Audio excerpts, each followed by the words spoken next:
చతుర్థంలో గురుడి యొక్క ప్రవేశం కనుక జరిగితే మీ మీద మీకు ఆత్మవిశ్వాసం పెరుగుతుంది, సంకల్ప బలం పెరుగుతుంది, ఏదైనా సాధించగలననే తపన కూడా పెరుగుతుంది. ఇది మీనరాశి వారికి అత్యంత అనుకూలతను కలిగిస్తుంది. జనరల్గా ఒక స్థానంలో సంచరించేటటువంటి గురుడు ఆ స్థానం నుంచి మూడు ప్రదేశాలు, 3 రాశులను చూడగలడు. అంటే గురుడుకు 2 విశేషమైనటువంటి దృష్టిలు, ఒక సాధారణమైన దృష్టి ఉంటుంది.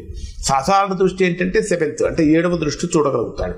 విశేష దృష్టిలు ఏంటంటే 5, 9 అంటే గురుడు తానున్న స్థానం నుంచి 5, 7, 9 స్థానాలను చూడగలుగుతాడు. గురుడు యొక్క 5వ వీక్షణం ఎక్కడ పడుతున్నదంటే మీ జన్మరాశికి 8వ స్థానం మీద పడుతున్నది.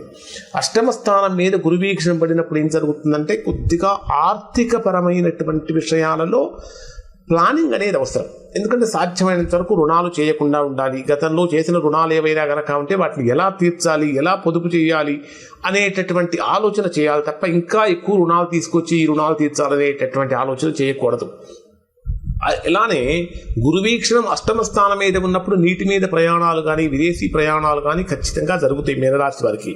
ఇది కూడా అనుకూలత. ఎప్పుడైతే గురువీక్షణం 8వ స్థానం మీద ఉంటుందో మీ జీవిత భాగస్వామి యొక్క ఆరోగ్యం విషయంలో ఈ మీనరాశి వారు కొద్దిగా జాగ్రత్తలు పాటించాలి.